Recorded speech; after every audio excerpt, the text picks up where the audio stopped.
இந்த புது சீரீஸில் பார்த்தீங்கன்னா எங்களோட full itinerary budget plans currency differences நாங்கள் ஃபேஸ் பண்ண இஷ்யூஸ் நம்ம தமிழர்களோட ஸ்டோரிஸ் ஃப்ளாஷ்பேக் அனிமேஷன் வெர்ஷனில் சொல்ல போகிறோம்.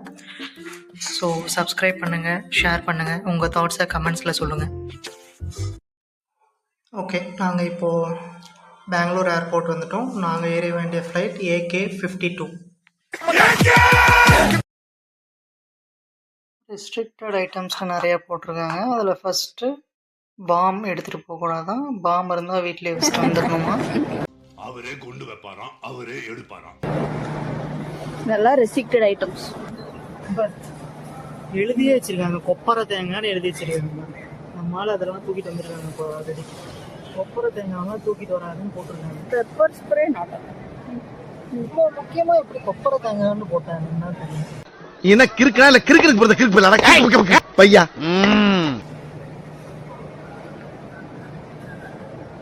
தேங்காய் எண்ணெய் எல்லாம் பாருங்க, நாட் அலோட். இன்னொரு விஷயம் நீங்க நோட் பண்ணீங்கன்னா தெரியும், எல்லாம் டபுள் டபுளா இருக்கும். அது ஏன்னு உங்களுக்கு தெரியும்னு நினைக்கிறேன். ஷர்ட்டு பேண்ட்டு எல்லாமே டபுள் டபுளா போட்டு வந்திருக்கோம். ஜர்க்கின்னு எல்லாமே முடிஞ்ச வரையும் நாங்களே போட்டுருக்கோம் பேக்கில் வைக்காம. அதே மாதிரி இதே மாதிரி செல்ஃபி ஸ்டிக்கு, டேபு, ஃபோனு எல்லாமே கையில் வச்சுக்கிட்டா இன்னும் கொஞ்சம் வெயிட் குறையும். சுத்தமா இருக்கணும். என்ன திடீர்னு சுத்தத்தை பத்தி கேக்குறீங்க? சுத்தம் என் உயிரோட ஒட்டி பிறந்தது. டிக்கெட் செக் பண்ணுறாங்க. அப்புறம் மலேசியா அரைவல் கார்டுன்னு ஒன்று தேவைப்படுது, அதுவும் இருக்கான்னு செக் பண்ணுறாங்க. மலேசியா அரைவல் கார்டு பார்த்தீங்கன்னா நீங்கள் கரெக்டாக 3 டேஸ்க்கு முன்னாடி புக் பண்ணணும். ஜஸ்ட் அது ஃப்ரீ தான். நீங்கள் ஆன்லைனில் மலேசியன் அரைவல் கார்டுன்னு போட்டு அதிலே புக் பண்ணிக்கலாம்.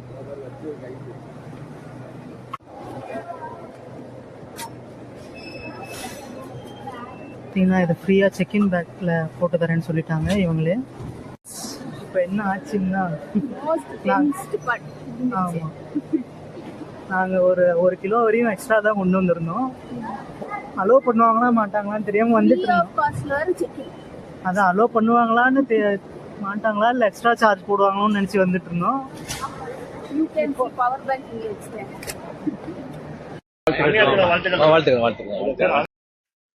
இந்த இடம் ஒரு வெயிட்டிங் ஹால் மாதிரி இருந்தது. இங்கே நான் வெயிட் பண்ணிட்டு இருந்தேன். ஸோ இந்த ஷார்ட் எடுத்துகிட்டு சம்திங் எங்கேயோ உக்காந்தா இந்த இடத்துல கேமரா வச்சுட்டு வந்துட்டேன். அப்புறம் ஏர் ஏஷியா ஆஃபீஸர்கிட்ட சொல்லி அவங்க ஓடி போய் எடுத்துகிட்டு வந்து ஃப்ளைட்டு ஸ்டார்ட் ஆகிறதுக்கு ஒரு 5 மினிட்ஸ் முன்னாடி கொண்டு வந்து கொடுத்தாங்க. நாங்கள் உள்ளே போயிருந்தோம். அங்கே ஆக்சுவலி ஃப்ளைட்டில் உட்காந்துருந்தோம் அந்த டைமில். ஒரு வழியாக வந்தாச்சு. 20 மினிட்ஸ் இயர்லியாக வந்துருச்சு ஃப்ளைட்டு. இந்த சிம் தான் பார்த்தோம், hot link. 15 days Singapore Malaysia ரெண்டுலேயும் யூஸ் பண்ணிக்கலாம். 40 RM. பயங்கரமாக பசிக்குது, ஏதாவது சாப்பிட்டு போகலாம்.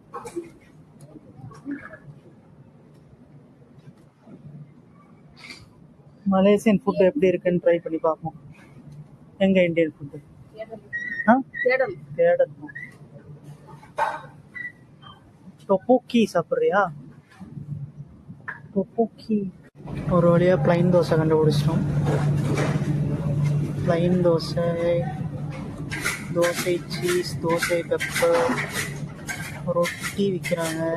தோசை ஆர்டர் பண்ணியிருக்கோம். ஒரு ப்ளைன் தோசை, ஒரு சீஸ் தோசை. ப்ளைன் தோசை 3 ரூபா, சீஸ் தோசை 5.5. 5 ருபீஸ்னா 100 ருபீஸ். ஒரு சீஸ் தோசை 100 ருபீஸ். நார்மல் தான், கரெக்ட் தான். ஒரு ப்ளைன் தோசை 3 RM 60 ரூபா நார்மல். ஆமாம், ஏர்போர்ட்டில் அதுவும் கரெக்டான ரேட் தான்.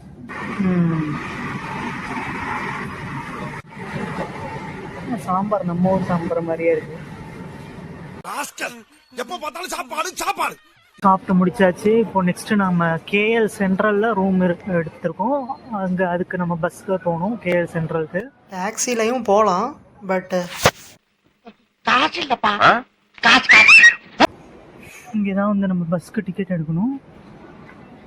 KL central.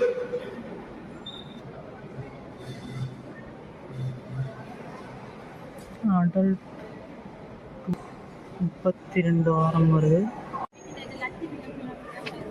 Payment successful. So இதோட பஸ் காஸ்ட்டு பார்த்தீங்கன்னா 32 RM.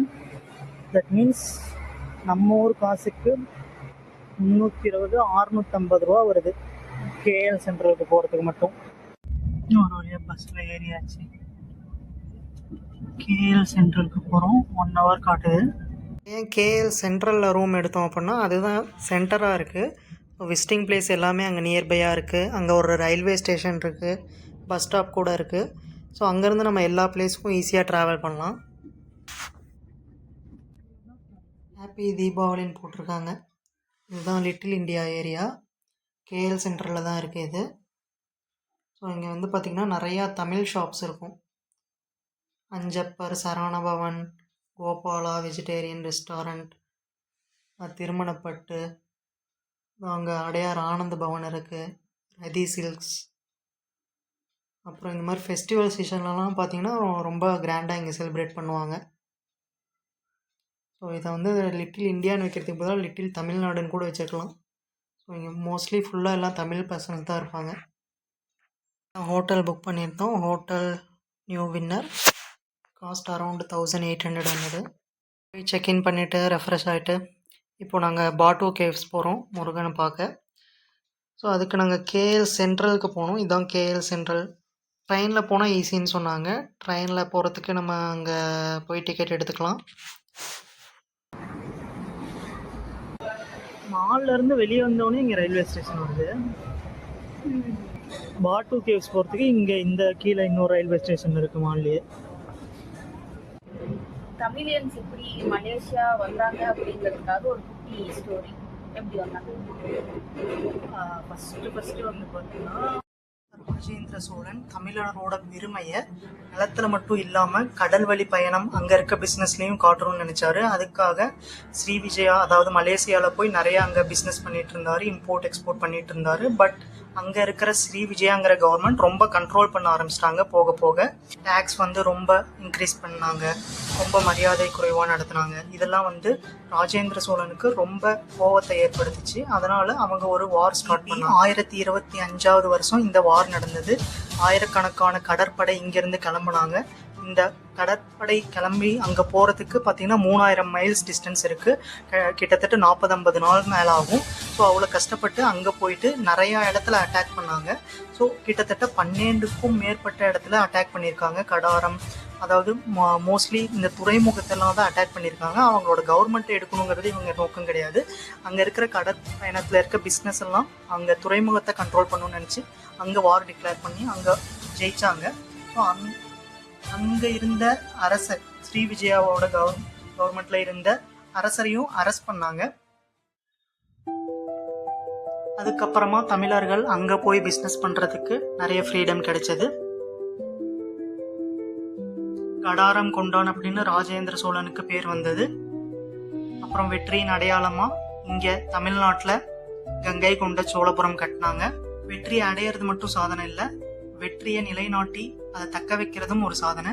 ஸோ இன்னமும் பார்த்தீங்கன்னா தமிழ் அங்கே ஒரு அங்கீகரிக்கப்பட்ட மொழியாக மலேசியா, சிங்கப்பூர் 2 இடத்துலையும் இருக்குது.